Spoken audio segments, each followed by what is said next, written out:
মাদক দিয়ে দূর হয় না। হতাশা দূর হবে, বলে দিব 3টা জিনিস, মাত্র 3টা। কয়টা ভাই? 1, 5 ওয়াক্ত নামাজ। এক কি?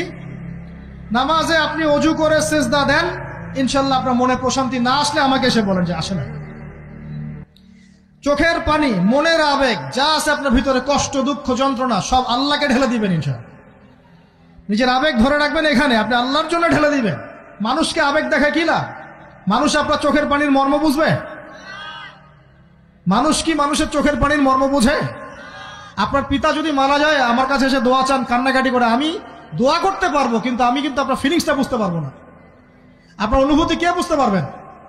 আল্লাহ পাক আপনার ঘাড়ের রগের চেয়েও কাছে আছে। সুবহানাল্লাহ, সুবহানাল্লাহ। আল্লাহ পাক ঘাড়ের রগের চেয়ে কাছে আছে।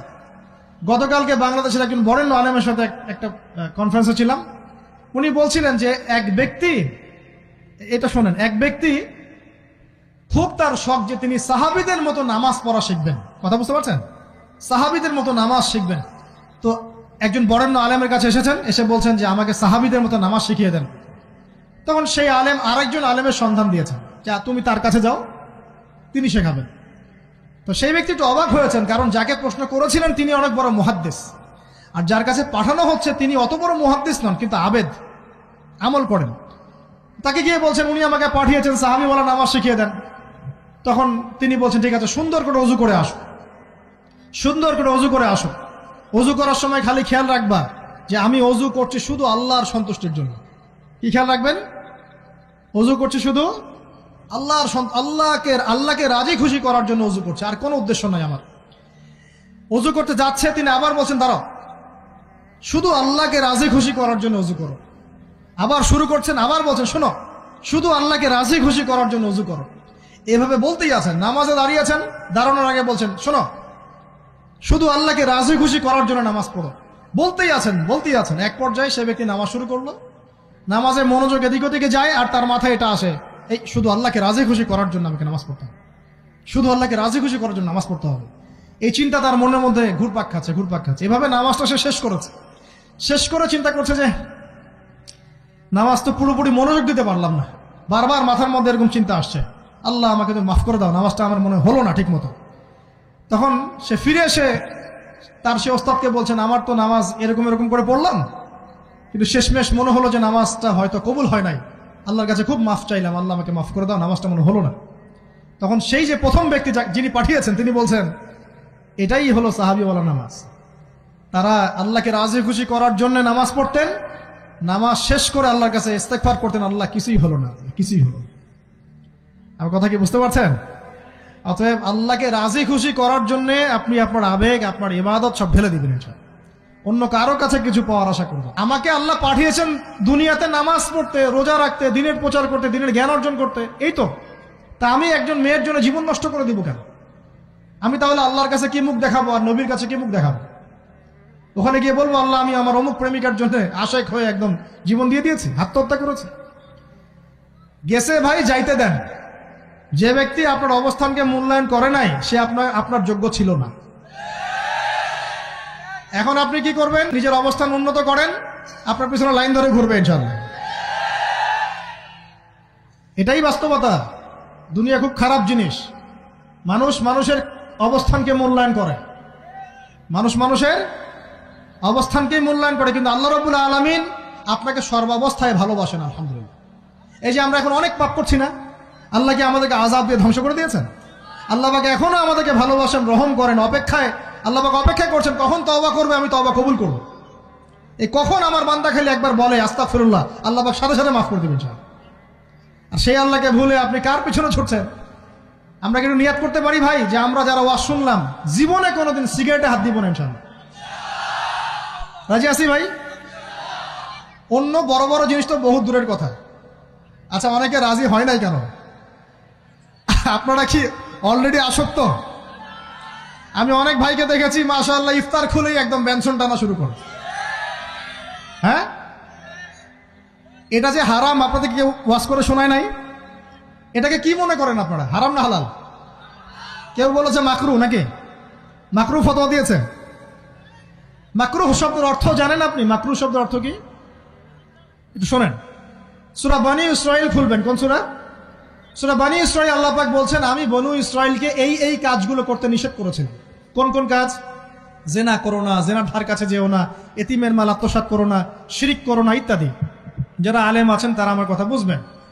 এই কাজগুলোর পরে আল্লাহ পাক বলছেন যে এই প্রত্যেকটা কাজ আল্লাহর কাছে মাকরুহ, অপছন্দের। কিসের? অপছন্দ। আর এটাকে আপনি সহজ মনে করছেন? নিয়াত করি আল্লাহ পাকের সন্তুষ্টির জন্য আমরা কোনোদিনও মাদকের সাথে সম্পৃক্ত হব না ইনশাআল্লাহ। আর বিশ্বাস করেন, শুধুমাত্র মাদকদ্রব্য নিয়ন্ত্রণ অধিদপ্তর এই আইন কানুন এগুলো দিয়ে, জরিমানা দিয়ে মানুষকে মাদক ছাড়ানো যাচ্ছে না, যাবে না। কেন যাবে না এটা আপনারা খুব ভালো করেই জানেন, আমি বলতে চাচ্ছি না।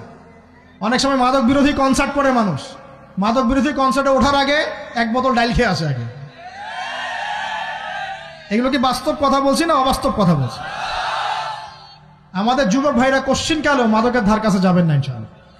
একটা হাদিস খালি মনে রাখেন, এই হাদিসটা মনে রাখেন। নবী সাল্লাল্লাহু আলাইহি ওয়াসাল্লাম বলেছেন, কেউ যদি মাদকদ্রব্য সেবন করে তার 40 দিনের নামাজ কবুল হবে না। সিগারেট একটা খেয়েছি, 40 দিন নামাজ নাই। এরপর যদি সে তওবা করে আল্লাহ মাফ করে দিবে। আবার যদি মাদক খায় আবার 40 দিন কবুল হবে না। যদি আবার তওবা করে আল্লাহ মাফ করে দিবে। আবারও যদি খায় আবারও 40 দিন কবুল হবে না। আবারও তওবা করলে আল্লাহ আবার মাফ করে দিবে। চতুর্থবার সে যদি মাদক খায়, আল্লাহ রসুল সাল্লাল্লাহু আলাইহি ওয়াসাল্লাম বলছেন, আল্লাহ পাক কিয়ামতের মাঠে তাকে তিনাতুল খাবাল পান করাবেন। কি পান করাবেন? তিনাতুল খাবাল। সাহাবীরা বললেন, ইয়া রাসূলুল্লাহ, এটা কি? তিনাতুল খাবাল কি? নবী সাল্লাল্লাহু আলাইহি ওয়াসাল্লাম বলছেন, এটা হচ্ছে জাহান্নামীদেরকে আযাব দেওয়ার পর তাদের রক্ত মাংসের যে পুঁজ বের হবে, এই যে ড্রিঙ্কস, জাহান্নামের হার্ড ড্রিঙ্কস, এই ড্রিঙ্কসের নাম হলো তিনাতুল খাবাল। আল্লাহ পাক আমাদের সবাইকে মাদক থেকে বাঁচিয়ে রাখে। আমল হচ্ছে কোরআন তেলাওয়াত। যে ব্যক্তি কোরআন তেলাওয়াত করতে পারে নিয়মিত, তার মনের মধ্যে এই হতাশা, এই ভীরুতা, এই কাপুরুষতা কিচ্ছু আসবে না ইনশাআল্লাহ। আমি গ্যারান্টি দিচ্ছি আপনাকে, হতাশা আসবেই না আপনার মনে যদি আপনি কোরআন বুঝতে পারেন। কোরআনের একটা আয়াত নিয়ে কোনো কোনো সময় দেখা যায় 2-3 ঘন্টা সময় পার হয়ে যাচ্ছে, আয়াতটা ছেড়ে সামনে যেতে পারছি না। কোরআনের ভিতরে ঢুকলে আপনি দুনিয়ায় ভুলে যাবেন কি হচ্ছে আশপাশে। আমি এমন অনেক আলেমকে দেখেছি যে একটা বই, পাতলা একটা বই, আরবি বই নিয়ে পড়া শুরু করেছেন, ওই যে ফজরের পরে জোহরের ওয়াক্ত হয়ে যাচ্ছে, বইটাই শেষ করতে পারেননি এখন। বুঝতে পারবেন না, যখন আপনি ইলমের ভিতরে ঢুকে যাবেন, কোরআনের ভিতরে, হাদিসের ভিতরে, আপনার দুনিয়ার খেয়ালই নাই। একজন আলেম, তিনি এক রাত্রে একটা বই লিখেছিলেন, চটি বই, এক রাত্রের মধ্যে। বলা হচ্ছে, তার সম্পর্কে বলা হচ্ছে যে রাতের খাবার তাকে দেয়া হয়েছে, যে আপনি এটা খেয়ে নেন। তো সে খাবারটা পাশেই আছে, খাবারটা খাবো, এটা লিখে খাবারটা খাবো, এরকম তার চিন্তা ছিল। ফজর হয়ে গেছে, বই লিখাও শেষ, খাবার এই অবস্থায় পড়ে আছে, ডুবে গেছেন ভিতরে, খাওয়ার মাথায় তার খেয়াল নাই। এরকম হয়। একজন মনীষী, বিখ্যাত মনীষী, রিয়াদুস সালেহিন কিতাবের রাইটার, সংকলক আল্লামা নববী রাহিমাহুল্লাহ, এরকম সারা রাত চলে গেছে, পাশে 2টা খেজুর, ওই 2টা খেজুর খাওয়ারই সময় পান। হাদিস নিয়ে গবেষণা করতে করতে করতে করতে রাত পার হয়ে গেছে। আমি বলতে চাচ্ছি, যখন ইলমের ভিতরে, কোরআন হাদিসের ভিতরে ঢুকে যাবেন, আপনার দুনিয়ার খেয়াল আপনার চলে যাবেন ইনশাআল্লাহ। এই টেনশন, হতাশা, এই সেই বাদ। তখনই আল্লাহ পাক আপনাকে তার পক্ষ থেকে রহমত দিবেন, বরকত দিবেন, আল্লাহ আপনার দুনিয়ার কাজগুলো করে দিবেন ইনশাআল্লাহ। তখন দেখবেন কেউ আপনার দুনিয়ার ওই কাজটা করে দিয়েছে, কেউ ওই কাজটা করে দিয়েছে, কেউ বাসায় খাবার পাঠিয়ে দিয়েছে, আল্লাহ পাকই এগুলো করাই দিবেন ইনশাআল্লাহ। তো প্রিয় ভাইরা, মাদকে যাব না আল্লাহর কাছে আসবো? 2 নাম্বার কোরআন তেলাওয়াত, 3 নাম্বার আল্লাহর জিকির। 3 নাম্বার কি ভাই? আল্লাহর জিকির। চলতে ফিরতে সব সময় মুখ চলতে থাকবে, মুখ না চললেও মনে মনে মন তাজা থাকবে, মনে মনে জিকির হতে থাকবে। মনে মনে জিকির করতে পারেন? মুখ নড়বে না, কিন্তু মনে মনে আপনার একটা জিকির হতে থাকবে, সুবহানাল্লাহ ওয়া আলহামদুলিল্লাহ, লা ইলাহা ইল্লাল্লাহ, আল্লাহু আকবার। পারা যাবে? পারে। মানুষের মন কখনো চুপ করে থাকে না, কিন্তু মানুষের মন অলওয়েজ কিছু না কিছু চিন্তা করতে থাকে না, যতক্ষণ না ঘুমায় মানুষ। তো প্রিয় ভাইরা, বেশি বেশি জিকির করব, সুবহানাল্লাহ, আলহামদুলিল্লাহ, লা ইলাহা ইল্লাল্লাহ, আল্লাহু আকবার, লা হাওলা ওয়ালা কুওয়াতা ইল্লা বিল্লাহ, এগুলো চলতে থাকবে। আল্লাহ পাক তৌফিক দান করুন, আমিন। আমরা আমাদের সমাজে যুবকদেরকে এরকম টিকটকে দেখছি, অনলাইনে আসক্ত দেখছি, জেনায় আসক্ত দেখছি, পর্নোগ্রাফিতে আসক্ত দেখছি। আমরা দেখছি আমাদের যুব সমাজকে মাদকে আসক্ত, কিশোর গ্যাংয়ে আসক্ত। এইগুলো কি আমাদের কাম্য ছিল ভাই? আমাদের কাম্য ছিল? এই অবস্থায় কি যুব সমাজ আল্লাহ পাকের দ্বীনের পতাকা হাতে নিয়ে আল্লাহর জমিনে দিন কায়েম করতে পারবে কিনা একটু আমাকে উত্তর দেন দেখি। এখন এই অবস্থায় পারবে? অতএব অবস্থার উন্নতি করতে হবে কিনা? উন্নতির জন্য রাজি আছি কিনা ইনশাআল্লাহ? আমরা চাই কি আল্লাহ পাকের দিনটা আল্লাহর জমিনে প্রতিষ্ঠা লাভ করুক, আল্লাহর দিন সবার ঘরে ঘরে পৌঁছে যাক, আল্লাহ পাকের দিনের যে সৌন্দর্য সবাই সেটাই, এই সৌরভটা সবাই পাক। আমরা চাই কিনা? সমাজে শান্তি প্রতিষ্ঠা হোক, আবার সেই রাসূলের মতো যুগ চলে আসুক, আমরা চাই কিনা? অতএব আমাদের সবাইকে যৌবনের এই প্রলোভনগুলো থেকে বেরিয়ে এসে আল্লাহ পাকের ইবাদতে আত্মনিয়োগ করতে হবে। আল্লাহ পাক আমাদের সবাইকে তৌফিক দান করুন, বলি আমিন। আমাদের সবাইকে আল্লাহ রাব্বুল আলামিন কুরআন এবং হাদিসের গভীর জ্ঞান অর্জন করার তৌফিক দান করুন, বেশি থেকে বেশি ইবাদত করার তৌফিক দান করুন। আল্লাহ পাক সবাইকে হারাম সমস্ত রিজিক থেকে বাঁচিয়ে রাখুন, জেনা, ব্যভিচার এবং নারীর ফিতনা, মাদক থেকে আল্লাহ বাঁচিয়ে রাখুন। আল্লাহ পাক আমাদের সবাইকে হালাল রিজিক, হালাল সম্পর্ক যথেষ্ট করে দিন। আল্লাহ পাক আমাদের সবাইকে যেন দিনের দাওয়াতের মেহনত করার তৌফিক দান করেন এবং আলেম ওলামার সাথে পরামর্শ করে দিন শেখার এবং বোঝার তৌফিক দান করেন। যুবতী দিনী বোনদের জন্য, এখানে বোনরা আছেন না? আছেন কি না? দিনী বোনরা আছেন? একটা নসিহত দিনী বোনদের জন্য আমি একটা নসিহত করতে চাচ্ছি, একটা নসিহত। আমার এই একটা নসিহত একটু মন দিয়ে শুনুন প্রিয় দিনী বোন। রাসূলুল্লাহ সাল্লাল্লাহু আলাইহি ওয়াসাল্লাম আমাদের দিনী বোনদের জন্য জান্নাতে যাওয়ার একটা ফর্মুলা বলে দিয়েছেন। আমি কি বলবো সেটা? আচ্ছা, রাসূলুল্লাহ সাল্লাল্লাহু আলাইহি ওয়াসাল্লাম বলেছেন আমাদের দিনী বোনেরা, আমাদের মায়েরা, এই নারী জাতি মাত্র 4টা কাজ করলে জান্নাতের যে কোনো দরজা দিয়ে ইচ্ছা প্রবেশ করতে পারবে ইনশাআল্লাহ। খুশি হন নাই? কয়টা কাজ? মাত্র 4টা। এক, যদি আমাদের দিনী বোনেরা 5 ওয়াক্ত নামাজটা ওয়াক্ত মতো পড়ে, আল্লাহ পাক তৌফিক দান করুন, বলি আমিন। 2 নাম্বার, যদি তারা রমাদান মাসের রোজাটাকে ঠিক মতো আদায় করতে পারে। 1 নাম্বার 5 ওয়াক্ত নামাজ ঠিকঠাক আদায় করা, 2 নাম্বার রমজান মাসের সাওম রাখা, 3 নাম্বার তাদের লজ্জাস্থানের হেফাজত করা, মানে শরঈ পর্দা মেনটেন করা, শরঈ পর্দা মেনটেন করা। এবং আমি বলে দেই, চেহারাটা আপনাদের পর্দার অন্তর্ভুক্ত। এটা নিয়ে অনেক বাকবিতণ্ডা হয় না সমাজে, চেহারা দেখানো যাবে কি যাবে না ইত্যাদি। চেহারা আপনার পর্দার অন্তর্ভুক্ত বিষয়, ফুল স্টপ। এর উপরে ফতোয়া অনেকে অনেকভাবে দিচ্ছে, কিন্তু বরেণ্য উলামায়ে কেরামের কিতাবগুলো ঘাটাঘাটি করেন, তাদের ফতোয়া হচ্ছে চেহারা আপনার পর্দার অন্তর্ভুক্ত বিষয়, চেহারা ঢেকে রাখবেন, আল্লাহ পাক তৌফিক দান করুন। চোখ থাকবে খোলা, ঠিক আছে।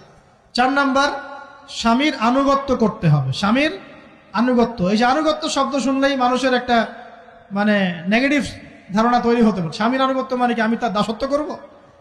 আনুগত্য মানে, প্রিয় দিনী বোন, আনুগত্য মানে দাসত্ব নয়। আনুগত্য মানে কোরআন সুন্নাহর যে বিধানগুলো আপনার স্বামী আপনাকে পালন করতে বলবে, আপনি সেগুলো করবেন, আপনি করতে বাধ্য। কিন্তু স্বামী যদি কোরআন সুন্নাহর বাইরে কিছু করতে বলে, সেটা মানতে আপনি বাধ্য নন। স্বামী যদি আপনাকে বলে যে সুদ খাও, এই যে সুদী এনজিওতে আসো, নাম লেখাও। স্বামী যদি আপনাকে বলে যে আসো বেপর্দায় বাইরে যাই, সাজুগুজু করে বের হও, চলো ঘুরে আসে বেপর্দায়। স্বামী যদি বলে দেবরকে একটু খাবারটা দিয়ে আসো, আমার অফিসের কলিগ আসছে, খাবার পরিবেশন করো, আসো ডাইনিংয়ে আসো। এই যে হারাম কাজ, বেপর্দার আদেশ করছে, সুদের আদেশ করছে, আপনি সেগুলো পালন করবেন না। কিন্তু হালাল বৈধ যে কোনো বিষয় আপনি স্বামীর আনুগত্য করবেন, এটা আপনার উপর ফরজ। এই 4টা কাজ যদি আপনি করতে পারেন, জান্নাতের যে কোনো দরজা দিয়ে ইচ্ছা আপনি প্রবেশ করতে পারবেন ইনশাআল্লাহ। আল্লাহ পাক আমাদের দিনী বোনদেরকে এই 4টা কাজ করার তৌফিক দান করুন। আমাদের সবাইকে আল্লাহ পাক জান্নাতের জন্য কবুল করুন, বলি আমিন।